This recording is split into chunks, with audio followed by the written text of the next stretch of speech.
C'est toujours un réel plaisir pour nous de savoir nombreux à l'écoute donc de cette émission Avis de la diaspora sur les ondes d'Afro-Web TV. Mesdames, Messieurs, bonjour et bienvenue dans ce numéro de votre émission Avis de la diaspora. L'Afrique fait face ainsi au défi de la création de près de 12 millions de postes supplémentaires pour contenir le chômage, selon les derniers chiffres de la BAD, qui estime à près de 60% le nombre de jeunes sans emploi sur le continent. La Guinée équatoriale n'en fait non plus exception. C'est désormais officiel, la jeunesse guinéenne est face à son avenir. À quoi cela est dû, cette montée donc du taux de chômage? Est-ce la faute des gouvernants ou de nous qui n'entreprenons pas?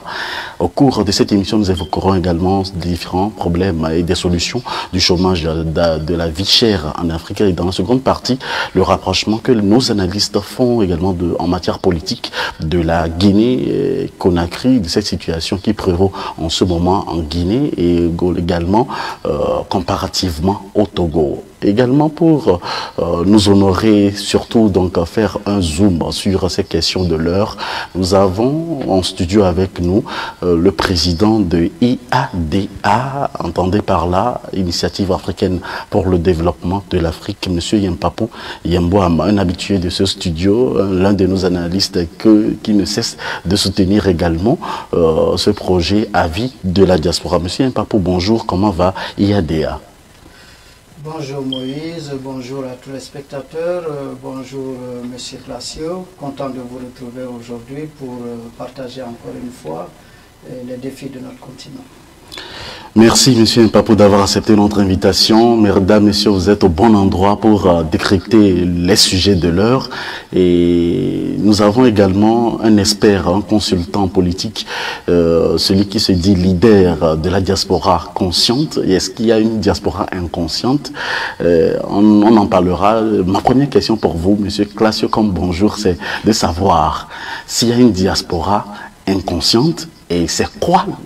En une minute, pour ceux qui ne connaissent pas encore la diaspora consciente, une association, un regroupement, dites-nous un mot sur cette association, ce regroupement dont vous êtes le leader.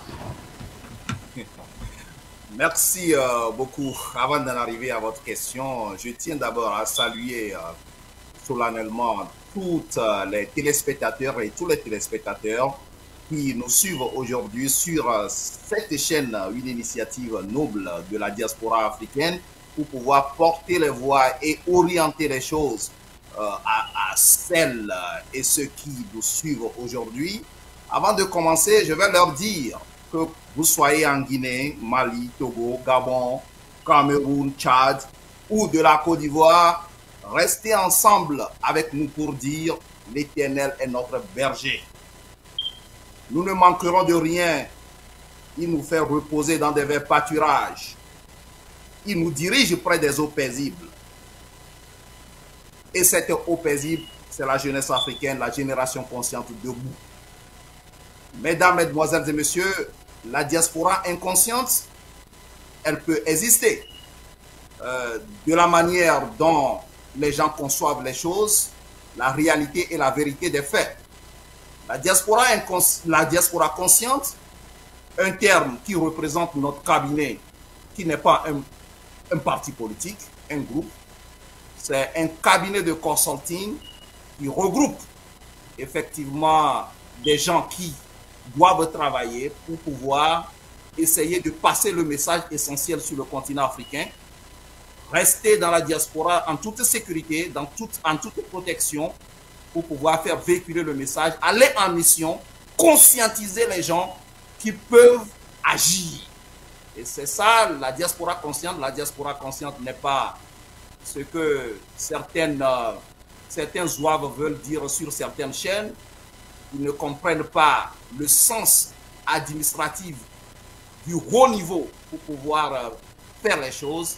Il faut dire que la diaspora consciente est un cabinet de consulting. Il y a des gens qui travaillent, des gens qui sont en mission. Il y a des gens que nous appelons les labos qui travaillent.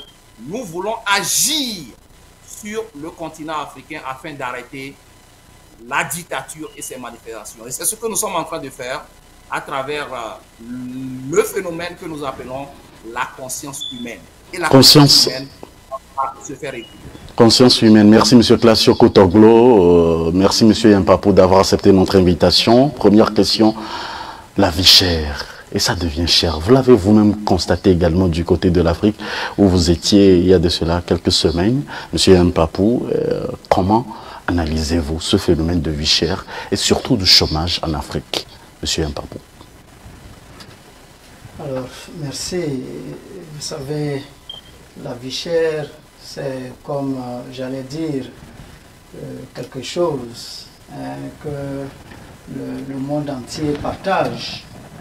Mais c'est un phénomène qui pèse essentiellement sur les pays africains, étant donné que le pouvoir d'achat des Africains n'est pas suffisamment élevé pour faire en sorte à juguler la situation. Vous comprenez, lorsque vous êtes dans un pays où peut-être le prix du pain a pratiquement doublé sur une certaine période, alors que le salaire des gens n'évolue pas forcément, donc vous comprenez que effectivement ça va poser problème. Lorsque vous êtes dans un pays où pour peut-être acheter juste un lopin de terre pour votre habitation, on va vous parler de dizaines de millions, alors que ce que vous gagnez peut-être par mois ne dépasse pas la cinquantaine ou la centaine de mille francs. Vous comprendrez que effectivement ça pose problème. Lorsque vous avez des difficultés effectivement à envoyer vos enfants à l'école, parce que pour aller dans une école sérieuse, on va vous parler de centaines de mille francs pour les frais de scolarité, alors que vous n'êtes pas capable peut-être de donner plus qu'une dizaine de mille francs, vous comprendrez que la vie effectivement devient chère et que ça commence par beaucoup taper sur les nerfs.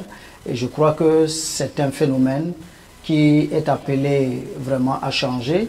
Et cela va justement interpeller la conscience de tout un chacun, aussi bien les gouvernants que la société civile, que, aussi bien que les populations elles-mêmes.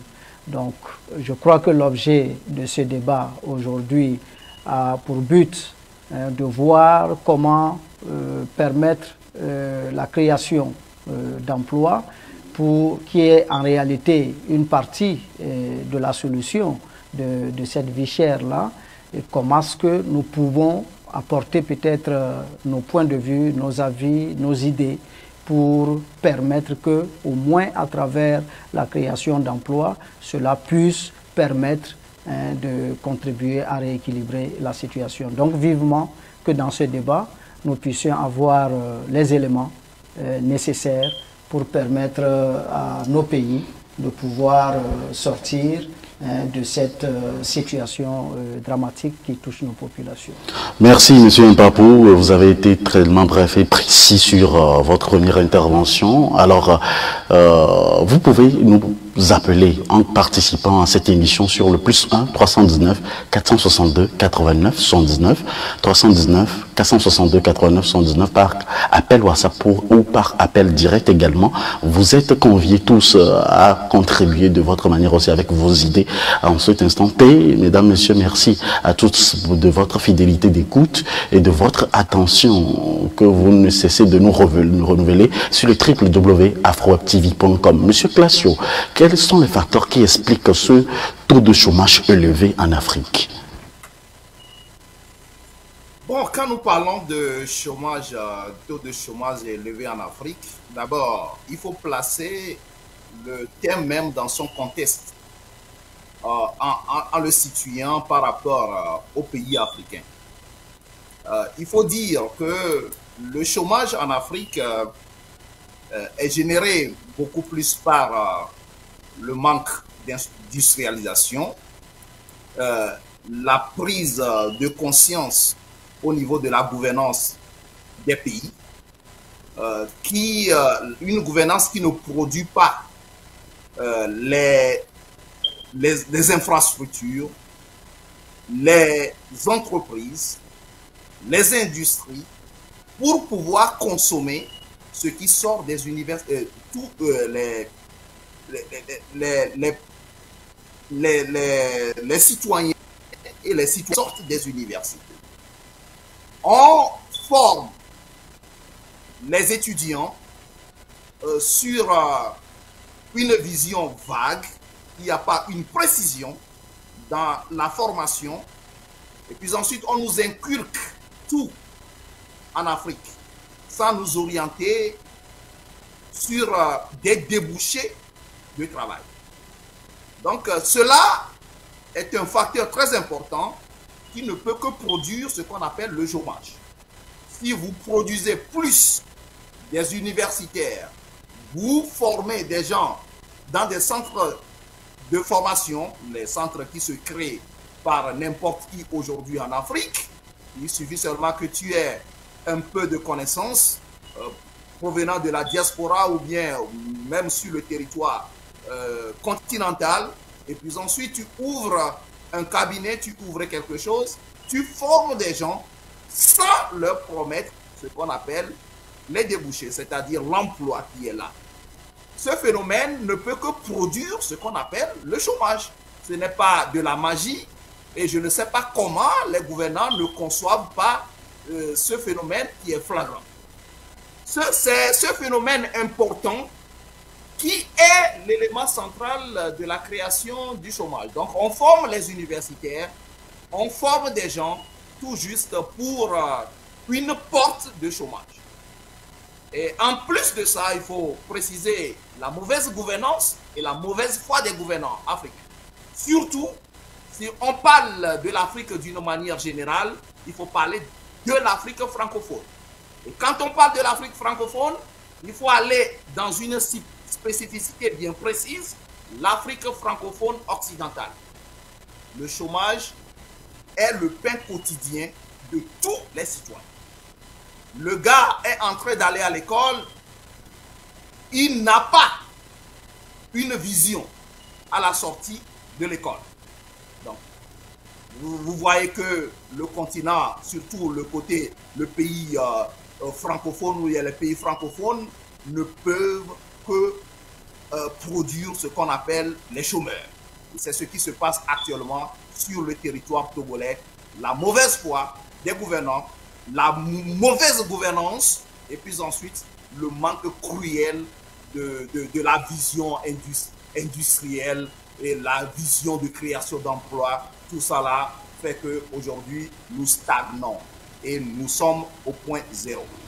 Nous sommes au point zéro, vous l'avez dit également, il y a plus de... Le taux de chômage est très élevé en Afrique et c'est dû notamment à certains facteurs que vous avez précités en début d'émission. Monsieur Yampapo avait commencé dans le numéro passé du mercredi dernier également.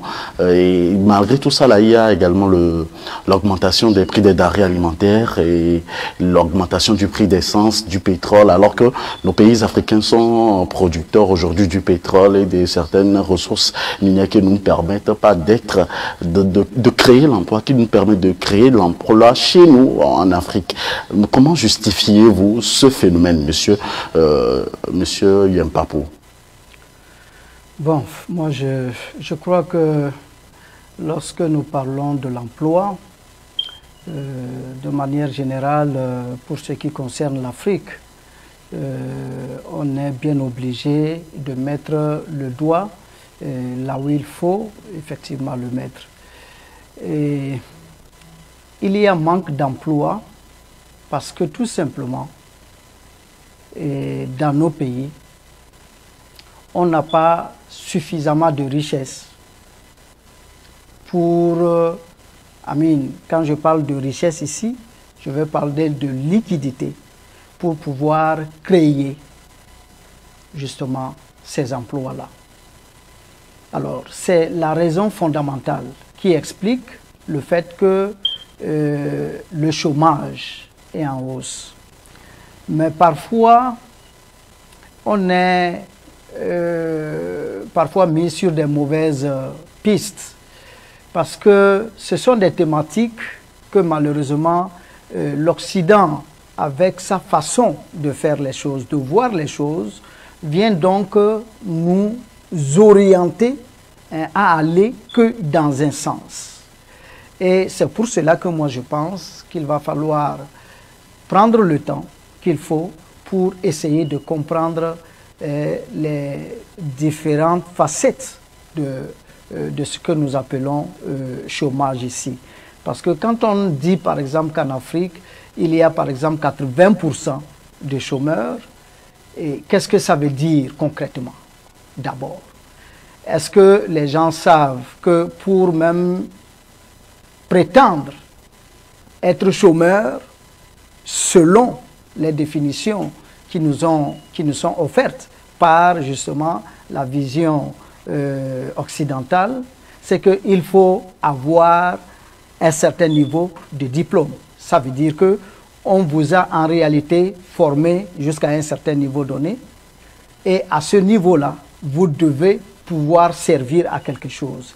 Et à partir de ce moment, vous finissez, vous sortez et vous n'avez malheureusement pas de l'emploi.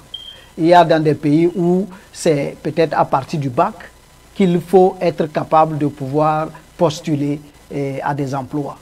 Donc, quand vous n'avez pas atteint ce niveau-là, les gens ne considèrent même pas que, en réalité, vous faites partie de la catégorie de ceux-là qui peuvent être classifiés parmi les chômeurs. Or, ce n'est pas exact.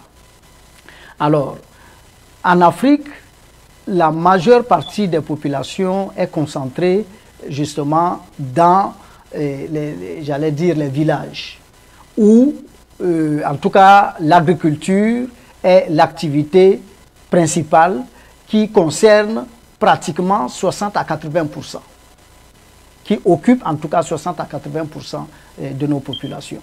Donc, lorsque on donne ces chiffres-là, ça donne à réfléchir.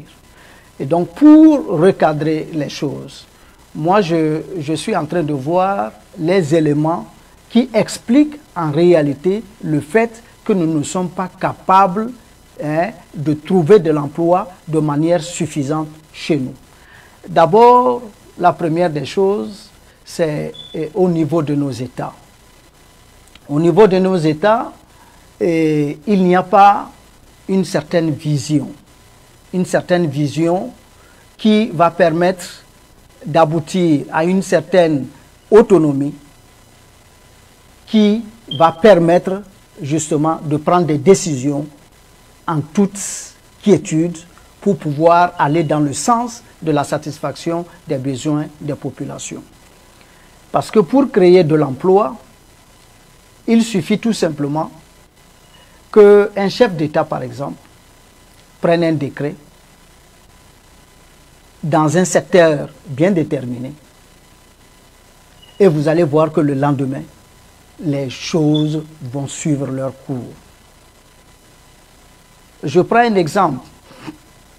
Thomas Sankara, lorsqu'il a voulu promouvoir la boisson locale, qu'est-ce que Thomas Sankara a fait? Thomas Sankara a fait en sorte que la bière qui, en son temps, coûtait autour de 500 ou 400 francs, il a élevé le prix, il a fait élever le prix de la bière tout simplement en augmentant les taxes. De façon à ce que on pouvait se retrouver avec une petite bouteille de bière à plus de 1000 francs, à 1500 francs. Du coup, tout le monde ne pouvait pas se permettre effectivement de continuer de boire ça. Et finalement, ça a permis aux populations locales qui justement s'investissaient dans ce domaine-là de pouvoir aussi travailler à mécaniser leur secteur. Ils ont mis justement les boissons dans les bouteilles et qu'ils le revendent donc autour de 150-200 francs. Et vous allez voir que ce secteur a suffisamment implosé. C'est-à-dire qu'on a créé un besoin tellement énorme qu'il fallait donc aux populations paysannes de se retrousser les manches pour produire suffisamment la matière première. Et les populations paysannes devraient le faire parce que tout simplement, ça revaloriser le coût de leurs produits. Et donc, le paysan qui retourne à son champ et qui fait comment on appelle ça, du sorgho, parce qu'il sait qu'à la fin de l'agriculture, de la saison, au lieu de vendre le bol à 500 francs, il vendrait plutôt le kilo à 500 francs. Or, un bol fait au minimum 3 kg et demi à 4 kg. Ça veut dire que finalement, le bol a quitté de 200 francs à environ 2000 francs. Donc, automatiquement, il y a de l'intérêt pour le paysan à produire justement le sorgho. Et donc, tout le monde se met effectivement à produire le sorgho parce qu'effectivement, en produisant le sorgho, il y a le marché disponible. Et parce qu'il y a beaucoup de personnes qui s'investissent là-dedans, effectivement, tout le monde gagne son petit sou. Et donc, voilà à peu près, ça c'est juste un exemple. C'est pour dire que si un président décide tout simplement de créer de l'emploi dans son pays, il sait en réalité ce qu'il faut faire. Lorsque nous regardons un peu dans les pays occidentaux, pour se développer, qu'est-ce qui s'est passé? Tout le monde est reparti complètement à un niveau de protectionnisme. Parce qu'il faut au moins déjà disposer de sa propre population comme étant la population consommatrice. Parce que le marché, comme on appelle ça, l'emploi se crée en fonction de la disponibilité du marché. Lorsque vous avez une population qui produit quelque chose qu'elle ne peut pas revendre parce que malheureusement, leur produit est concurrencé par d'autres produits venus de l'extérieur, de la même nature et qui coûtent moins cher, vous tuez justement votre esprit de création d'emploi. Parce qu'à partir de ce moment, les paysans ne trouveront plus d'intérêt à produire parce qu'il ne peut pas mettre son argent à produire quelque chose qu'il ne peut même pas revendre à 10 personnes. Et c'est toute la chaîne. Donc, ça veut dire au même moment que les autres là qui se reposaient justement sur ce produit-là ne peuvent plus le faire. Et donc, toute la chaîne, c'est-à-dire quand vous prenez l'agroalimentaire, ça veut dire que finalement, tout ce que vous allez avoir comme ressources dans ce sens-là, vous produisez tout simplement de la richesse pour l'étranger et non pour vous-même. Et donc voilà des phénomènes qui expliquent effectivement le fait que nous avons des problèmes pour créer de l'emploi. Sinon, ce n'est pas les idées et ce n'est pas les initiatives de création ou bien d'entreprise qui manquent. Mais vous ne pouvez pas créer votre entreprise si vous n'êtes pas sûr d'avoir sur le marché de la disponibilité. Donc, je crois que pour ne pas être trop long, je vais pour le moment m'arrêter là. Mais je reviendrai sur d'autres exemples qui peuvent effectivement nous situer sur la façon dont les gouvernants peuvent effectivement à ce niveau travailler pour quand même protéger la production intérieure de façon à ce qu'elle puisse favoriser la création d'emplois. Je reviendrai donc sur d'autres exemples. Monsieur Classe, pensez-vous la même chose que monsieur Yampapou Yambouam? Je peux être d'accord sur certains points de mon confrère et je vais aussi me démarquer largement de certaines de ses idées. Quand mon confrère me dit qu'il y a manque de liquidité pour créer les emplois, je vais m'inscrire en faux contre cette idée. Puisque aujourd'hui, quand vous regardez les pays africains, et surtout, moi je veux tout juste me centraliser sur l'Afrique francophone. Vous regardez un peu les budgets de ces pays pendant 365 jours, et ces budgets qui ne sont jamais déficitaires à la fin de chaque année, il faut comprendre que les pays regorgent assez de liquidités, de ressources pour pouvoir évoluer. Quand un pays conçoit un budget de l'État annuel, il se base sur le précédent budget qui n'a pas été déficitaire. Et quand vous savez déjà et que vous projetez le budget de l'État à plus de 1000 milliards pendant 365 jours pour une superficie de 56 600 km² avec un habitant ou bien une population de moins de 8 millions, alors vous devez savoir à peu près le pourcentage des personnes qui va demander de l'emploi. Alors, sur ce plan, je m'inscris totalement en faux contre mon frère. C'est la gabegie financière de nos gouvernants africains qui s'occupent beaucoup plus des faux Pégasus pour aligner dans les budgets de l'État que nous avions fait ceci pour la protection de l'État, qui aligne des budgets, des lignes budgétaires, des fausses lignes budgétaires qui font que nous n'arrivons pas à créer de l'emploi. La création de l'emploi se base sur les besoins des populations. Et quand on connaît les besoins de la population à un moment donné, c'est-à-dire à un temps X, tout en se référant toujours au passé, aux besoins du passé, on peut projeter quelque chose dans 5 ans, dans 10 ans, si on est un visionnaire, un leader.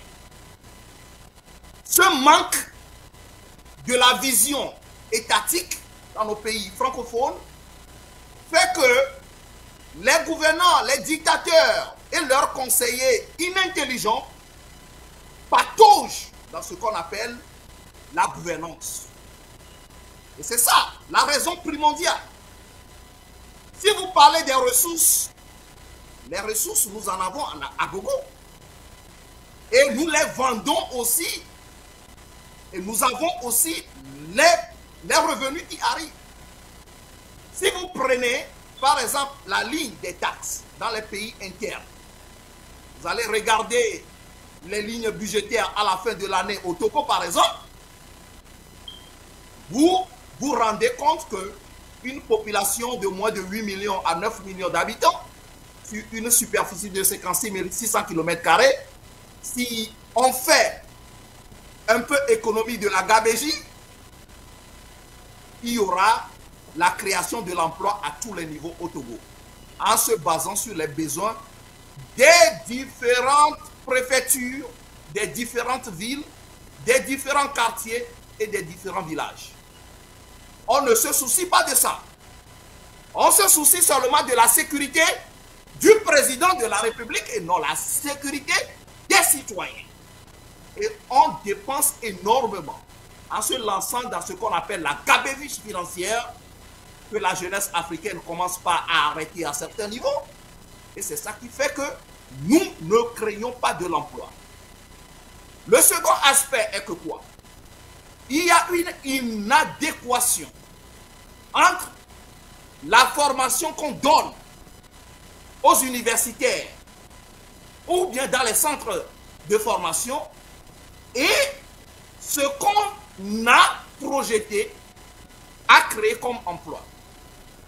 Là, ça veut dire que c'est une incompétence notoire de ces dirigeants qui ne s'assoient pas pour définir ce qu'ils veulent pour leur pays.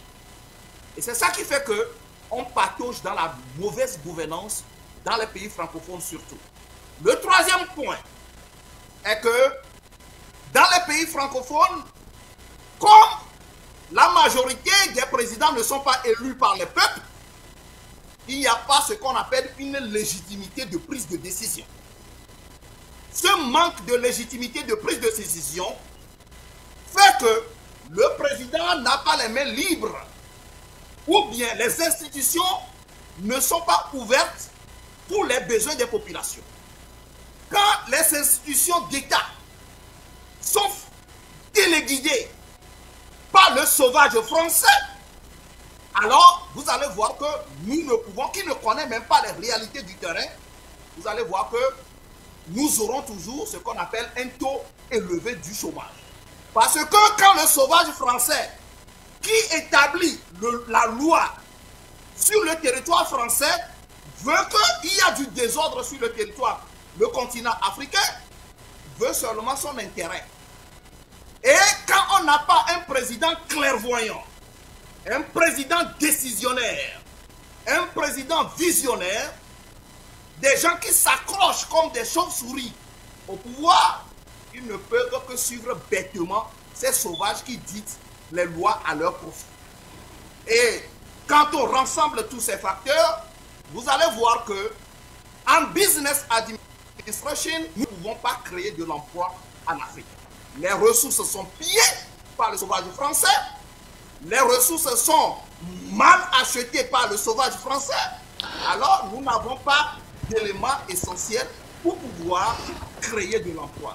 Oui, M. Classio, est-ce que c'est justement la faute seulement pour les gouvernants? Je me pose la même question avec M. Mpapou Yambouam. Est-ce que c'est juste la faute des gouvernants pour que ce taux d'emploi, de manque d'emploi en Afrique grimpe d'une manière exponentielle? M. Mpapou Yambouam.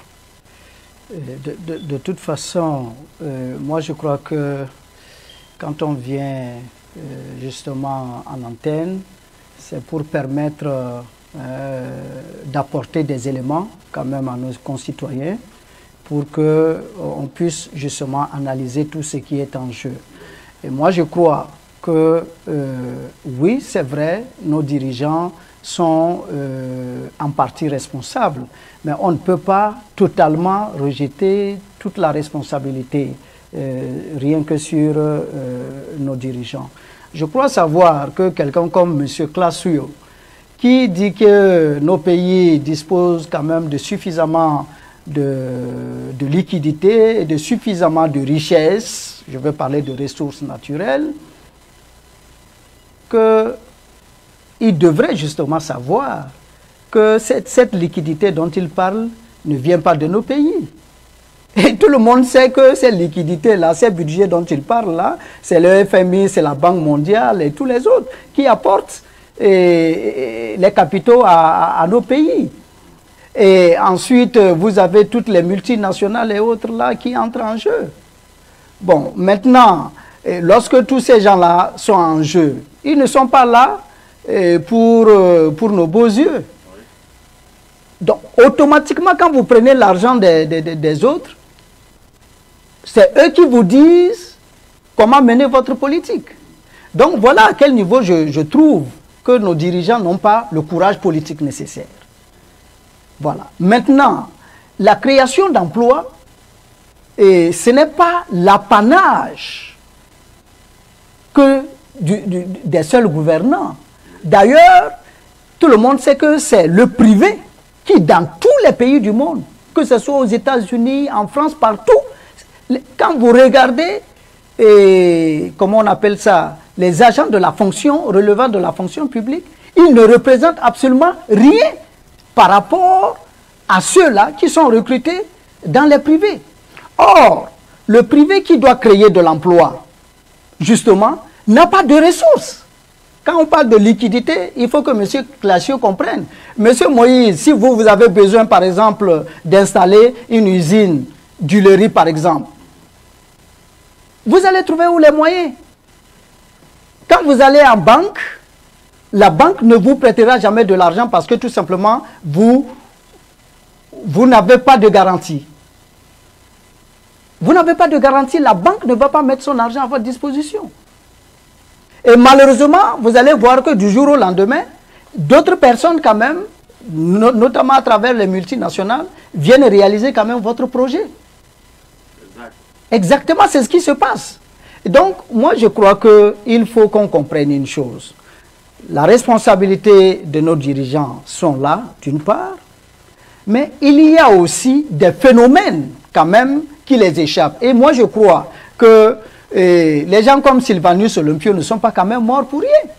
Les gens comme Thomas Sankara ne sont pas morts pour rien. Donc si Thomas Sankara avait justement la liquidité nécessaire pour propulser son pays, il aurait mieux fait que par rapport à ce qu'il a pu faire. Il a travaillé effectivement avec les moyens de bord, ce qui l'a amené effectivement à un certain résultat. Mais vous allez voir que sur certains aspects, il était limité. Prenons le cas par exemple du chemin de fer.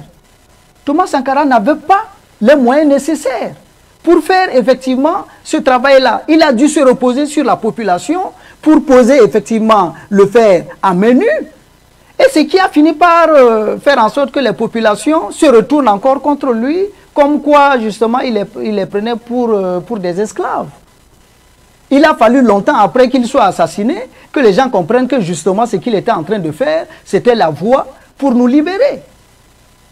Les ressources dont nous parlons, vous comprenez, c'est vrai, l'Afrique est pleine de ressources, la bauxite, le manganèse, l'or, le diamant, tout ce que vous voulez, mais à l'état brut, elle n'est rien.